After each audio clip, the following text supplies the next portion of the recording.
Everyone, welcome back to my channel logic से magic. तो सबसे पहले मैं आपसे एक क्वेश्चन पूछती हूँ। क्या आपने कभी सोचा है कि जब आप अपनी फैमिली के साथ, अपने पेरेंट्स के साथ, अपने दोस्त के साथ कभी बाइक पर जाते हैं, तो मान लो ब्रेकर आता है, तो जब ब्रेक लगाते हैं तो आप आगे वाले के ऊपर क्यों झुक जाते हैं? ऐसा क्यों होता है, आपने कभी सोचा है? जब मान लो आप नानी के घर जाते हैं बस से, तो बस अगर चल रही है और नानी का घर आ गया तो बस रुक जाती है, तो आप आगे की ओर क्यों झुक जाते हैं? मतलब बस रुकने पर आप हमारी बॉडी आगे की ओर क्यों झुक जाती है? ऐसा रीजन क्या है? क्या ये इत्तेफाक है? अच्छा, एक चीज और बताइए। जैसे जब आप क्रिकेट खेलते हैं, ठीक है, सब लोग क्रिकेट खेलते हैं, जब आप क्रिकेट खेलते हैं तो बॉल को पकड़ने के लिए हमेशा हाथ पीछे की ओर क्यों जाता है?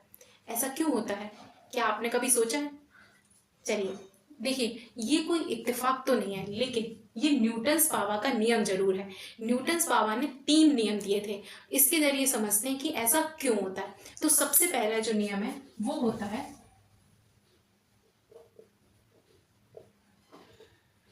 जड़त्व का नियम, यानी कि इंग्लिश में कहते हैं लॉ ऑफ इनर्शिया।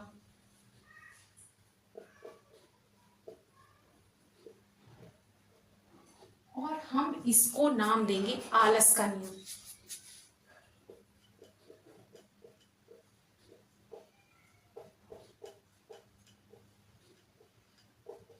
ठीक है, देखिए, चाहे मैं हूं चाहे आप, सब लोग क्या आलस की तरह एक जगह रहना चाहते हैं। यानी कि मैं यहाँ खड़ी हूँ तो सिर्फ खड़ी होना चाहती हूँ, मैं नहीं चाहती कि आगे बढ़ूँ पीछे हूँ, मैं यहाँ खड़ी रहना चाहती हूँ। मैं अगर बैठ जाऊँ यहाँ पे तो बस मैं बैठी रहना चाहती हूँ। तो ये बोर्ड भी यहाँ पे टंगा है तो सिर्फ टंगा रहना चाहता है, ये नहीं चाहता कि यहाँ यहाँ ऐसे मूवमेंट करे। ये अगर मैंने हाथ पे अपना मार्कर रख दिया, क्या मार्कर यहाँ से वहाँ उठना चाहेगा? नहीं चाहेगा ना। सब आलस है। सब यहाँ पे जो चीज आप आसपास देख रहे हैं, सब एक नंबर की आलसी। तो न्यूटन बाबा ने पहला नियम क्या दिया? आलस का नियम। यानी कि जब हम अब जैसे मैंने बस वाला एग्जांपल दिया था आप लोगों को, तो जब हम बस में बैठते हैं तो हमारी बॉडी सिर्फ बैठी रहना चाहती है, आगे चलना ही नहीं चाहती। तो जैसे ही चलती बस आगे रुक जाती है तो बॉडी आगे की तरफ मूव करती है। क्योंकि हमारी बॉडी क्या करती है, देखो, अगर हम चल रहे हैं ना तो हमारी बॉडी चलना ही चाहती है। ऐसे ही जब बस चल रही होती है तो हमारी बॉडी भी तो चल रही होती है एक तरीके की। तो जब चल रही है तो चल रही होती है, जैसे ही बस रुक जाती है ना तो हम आगे की ओर झुक जाते हैं।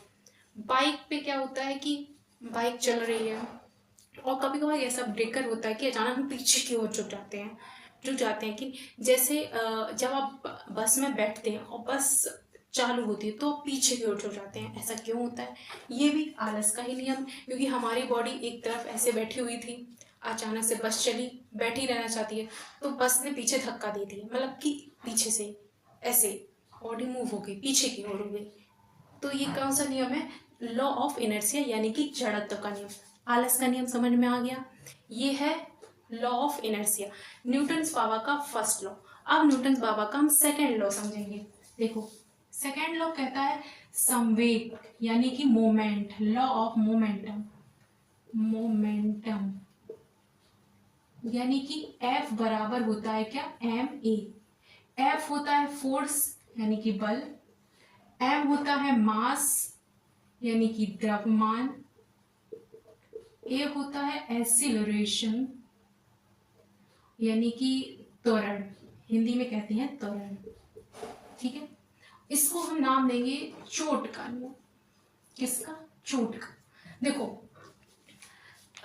मान लो एक क्वेश्चन, फिर से मेरा क्वेश्चन है कि जब आप खड़े हैं, आप रास्ते में जा रहे हैं, जब आप रास्ते में जा रहे हैं, ठीक है, आपकी तरफ से एक साइकिल आई, आपको टक्कर मारती है, क्या आपको चोट लगती है?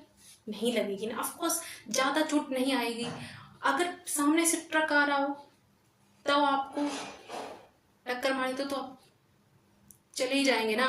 तो आपको मतलब कि क्या, इसका मतलब क्या है कि अगर भारी सामान आपसे टकराता है तो आपको चोट ज्यादा लगती है, हल्का सामान आता है तो आपको चोट कम लगती है कि नहीं? यानी कि न्यूटन्स बाबा ने अपने सेकेंड लॉ में यही बताया है कि अगर कोई भी चीज भारी हो और उसमें बहुत ज्यादा स्पीड से आ रही हो, भारी भी है, स्पीड से भी आ रही है, तो क्या हुआ? धमाका हुआ। धमाका यानी कि क्या लगेगा? फोर्स, यानी कि बल लगेगा।